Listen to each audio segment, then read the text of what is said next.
Bom, pessoal, tudo bem? Vim falar um pouco sobre o nosso reporte trimestral aqui da família de fundos Asa Alfa, né? Enfim, já adianto que nós nesse último trimestre tivemos de tudo, né? A gente começou falando de Brasil primeiro, a gente começou com expectativa de manutenção de taxa Selic, né?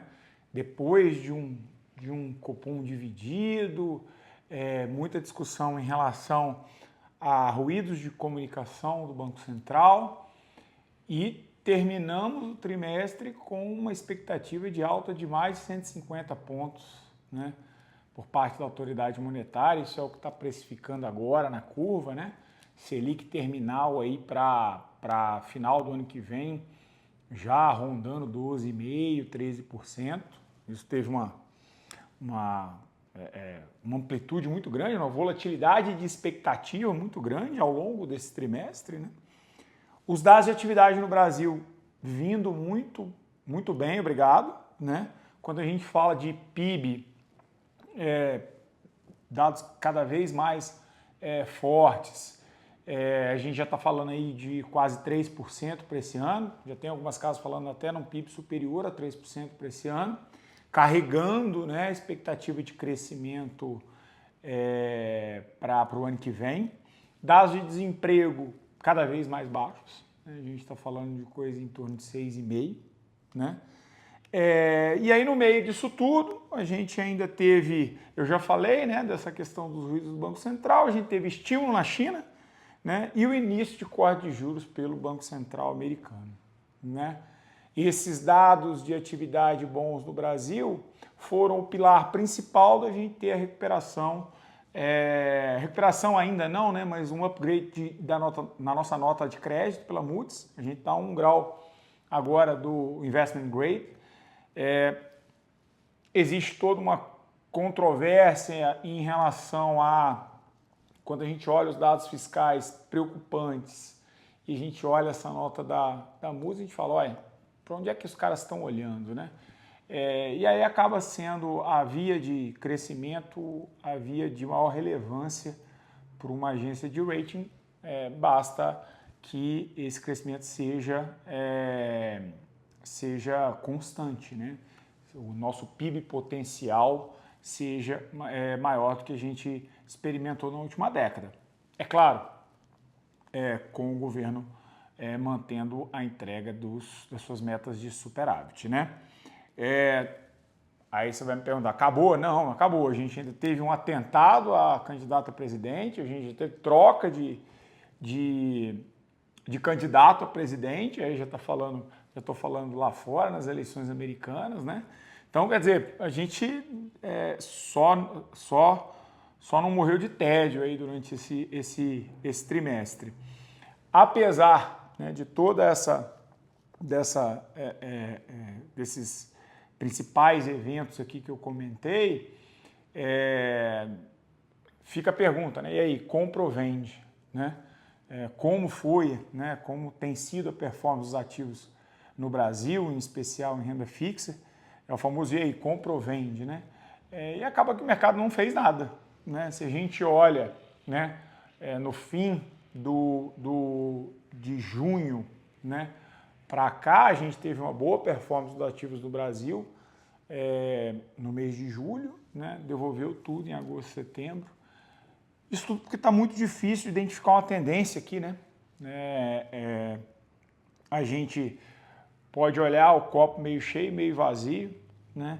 E nisso fica uma indefinição muito grande, o mercado fica oscilando num território restrito, né? Para trazer para o universo investível em renda fixa, quando a gente olha as taxas das NTN-Bs, mas isso vale para a pré também, eu acho que é só para a gente ter um número, né? As taxas das NTN-Bs encerraram, né, o mês de junho por volta de 6,5%, né? Chegaram a bater ali 6 e voltaram para em torno de 6,5%. Enfim, não vou sair do meu quadrado, eu gosto de falar isso, mas quando a gente olha bolsa também não sai do lugar, né? Então,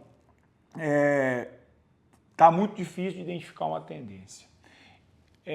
Estudo para dizer que a performance dos ativos dos nossos fundos, né, o Asa Alpha Nominal Rates e o Asa Alpha Real Rates, eles oscilaram em torno da estabilidade, tá? Tanto em termos de beta, ou seja, como foi o retorno do IRFM, como foi o retorno do IMAB, quanto em termos de alfa, porque as nossas estratégias também dependem, independente, né, da tendência que o mercado seguir, eu preciso de uma volatilidade para que as operações de distorção apareçam, né? Para quem já acompanha os meus posts anteriores, né? A gente opera arbitragem de juros aqui no Brasil, né? Então eu dependo de operações de valor relativo para trazer alfa, retorno adicional aos benchmarks para os produtos, né? E a gente precisa de um mercado com tendência, seja ela qual for, para o bem ou para o mal, o mercado performando bem ou mal.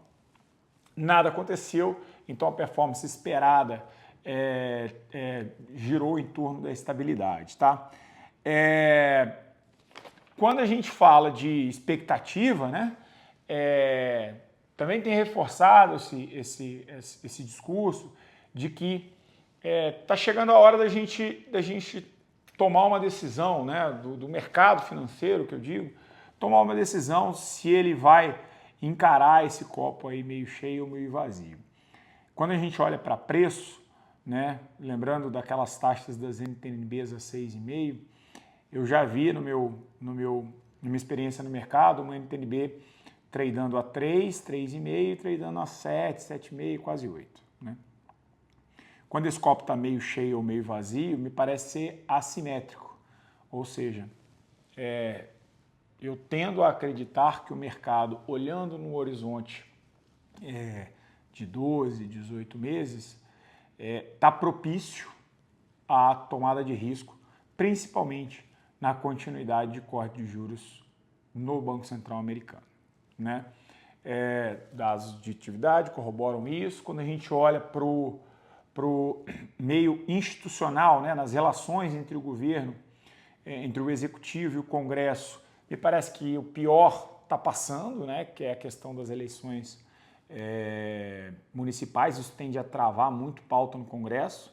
Então, olhando para 2025, eu vejo uma relação menos conflituosa, então um ambiente institucional menos conflituoso. Num cenário de atividade forte e corte de juros lá fora, eu acredito que a visão, né, o que eu tenho para passar para vocês aqui é que é uma visão otimista. Né? Mas não para por aí. Né? Eu acho que o grande evento, já falando do próximo TRI, né, o grande evento que a gente precisa monitorar são as eleições americanas. Né? Muito apertada, muito acirrada. A gente já viu como é o governo Trump, né, em termos de preço, em termos de governabilidade de maneira geral. Câmara é mais incerto, né, mas como é a eleição mais importante do mundo, eu acho que isso vai, independente de tudo, trazer bastante volatilidade, e é nessa volatilidade que a gente pretende navegar aí. É o principal evento, né, que a gente tem para acompanhar. É isso, espero que vocês tenham gostado. Qualquer coisa, estamos à disposição. Muito obrigado.